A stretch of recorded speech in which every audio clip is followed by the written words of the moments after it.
Bonjour à tous et à toutes, j'espère que vous allez bien. J'en profite qu'il fait beau pour vous amener avec moi en balade car il y a une plante que j'aimerais beaucoup vous faire découvrir, une plante médicinale, une grande plante médicinale. Nous sommes fin mai, début juin et c'est le moment où vous allez aller pouvoir l'accueillir vous-même. Donc voilà, ça me tenait à cœur de vous montrer comment ça se passe et comment surtout pouvoir l'identifier. En tant que futur naturopathe qui en plus se spécialise dans tout ce qui est plantes médicinales et les soins au naturel, j'ai vraiment envie de vous montrer comment est-ce que vous pouvez apprendre par vous-même à vous soigner ou en tout cas à prévenir plutôt que guérir. Et la plante que je vais vous montrer aujourd'hui va vraiment pouvoir vous aider. Je ne sais pas si vous avez une idée de la plante que c'est. Il s'agit de la camomille matricaire. Pour ceux qui ne me connaissent pas, donc je suis Cécile du blog Celia Dreams. Donc vous pouvez me retrouver soit sur internet mais également sur YouTube ou sur les réseaux sociaux. Si vous regardez cette vidéo sur YouTube, d'ailleurs n'hésitez pas à vous abonner, comme ça vous ne manquerez plus aucune des vidéos suivantes. Si vous la regardez sur Instagram en IGTV, n'hésitez pas à la commenter ou à la partager, comme ça je saurai si vous aimez ce genre de vidéo ou si vous avez des questions, je n'y manquerai pas d'y répondre. Alors, mais venons-en au fait maintenant. La plante que je voulais vous montrer, c'est donc la camomille matricaire, qui est une grande plante médicinale qui sert surtout pour tout ce qui est soit problème de peau, donc tout ce qui est un petit peu purulent, ou également pour calmer. Donc ça c'est plutôt en tisane pour les gens qui ont des problèmes d'insomnie, qui ont du mal à s'endormir. Les tisanes de camomille peuvent bien aider. Et donc je vais vous montrer comment est-ce qu'on peut l'identifier et surtout ne pas se tromper si vous souhaitez l'accueillir par vous-même. Voici donc la camomille matricaire. Donc la camomille matricaire, c'est la même famille, c'est la famille des astéracées, c'est la même famille que les marguerites qui sont beaucoup plus grandes ou que les pâquerettes qui elles sont beaucoup plus petites. Donc c'est une manière de les reconnaître, c'est qu'elles sont elles ont une taille entre celle de la pâquerette et celle de la marguerite. Autre manière de les reconnaître, c'est leurs petites fleurs ici qui sont en fait plein de petites inflorescences jaunes tubulaires, sont extrêmement bombées. On voit bien que la partie jaune forme un dôme. Contrairement à une autre camomille que je vous montre ici, la camomille inodore, où on voit bien la petite partie jaune est tout à fait plate. Alors, la camomille que l'on utilise soit pour faire des baumes pour la peau ou en tisane, c'est donc bien la camomille matricaire, celle qui a la petite inflorescence tout à fait bombée. Elles ont toutes les deux des feuilles extrêmement fines, donc ça c'est également une manière de les reconnaître.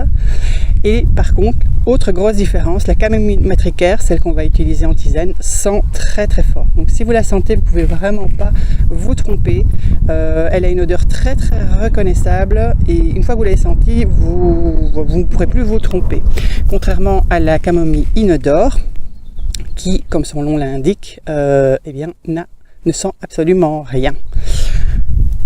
Alors, comment est-ce qu'on va l'utiliser maintenant que vous savez la reconnaître? On va simplement prendre les petites inflorescences. Donc on ne cueille vraiment que les petites fleurs. On n'a pas besoin de la tige ni des petites feuilles, etc. C'est ça que vous allez cueillir et que vous allez faire sécher. Ensuite dans un endroit frais et sec, je vous montrerai tout à l'heure, et qu'ensuite vous pourrez déguster en tisane, ou alors vous allez faire des macérats huileux qui serviront de baume, à faire des baumes après pour votre peau. Donc voilà, je rappelle, donc si vous voulez cueillir de la camomille matricaire, c'est la période fin mai début juin, il y en a énormément le long des champs, surtout le long des routes même aussi. On la reconnaît grâce à ces petites feuilles extrêmement fines, à sa partie jaune très bombée et à son odeur qui a vraiment l'odeur de la camomille.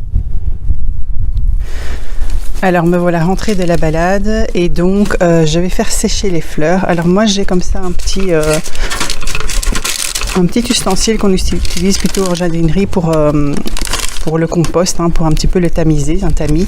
Et je mets simplement du papier de cuisson dessus. C'est là-dessus que je fais sécher les fleurs. Maintenant, à vous de trouver un moyen de faire en sorte que les fleurs en fait soient à l'air libre, que l'air puisse passer aussi bien au-dessus qu'en dessous.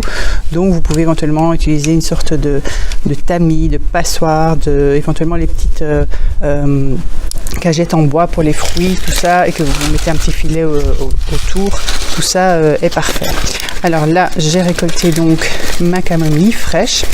On peut évidemment l'utiliser fraîche pour les tisanes, mais moi je les laisse au moins sécher 12 heures parce que comme ça, enfin comme ceci, donc en les étalant bien. Mais d'abord, ça permet éventuellement d'enlever tous les petits nuisibles, les petits insectes et d'enlever un petit peu d'humidité si jamais il y en avait, au cas où vous voulez faire plutôt un macérat huileux. Mais donc, on peut très bien utiliser la plante fraîche. Elle va même être extrêmement... elle va libérer beaucoup d'arômes, donc ça peut être sympa. Ou alors, vous allez la faire sécher et pour ça, vous allez la laisser ainsi en faisant bien en sorte donc d'étaler au maximum vos fleurs. Vous allez laisser quelques jours en remuant de temps en temps jusqu'à obtenir quelque chose comme ceci. Là, ça fait je pense 5 jours que je l'ai laissé. Vous voyez, c'est beaucoup plus friable. En fait, toute l'eau s'est évaporée. Et c'est à ce moment-là que vous allez pouvoir la mettre en pot. Donc ici, j'ai un pot avec un petit peu de l'année passée encore. Et c'est ceci que vous allez pouvoir utiliser en tisane. Donc ça, on vient mettre, ça dépend évidemment de la quantité d'eau que vous avez. Voilà, donc là, je viens faire infuser dans de l'eau chaude. On laisse quelques minutes et puis ce sera absolument parfait. Alors l'idéal c'est un pot avec un bouchon comme ça l'air continue de passer, donc pas quelque chose de trop hermétique. Vous pouvez éventuellement, mais si vous avez des bocaux avec les joints, ne mettez simplement peut-être pas les joints, ça se conservera un petit peu plus longtemps.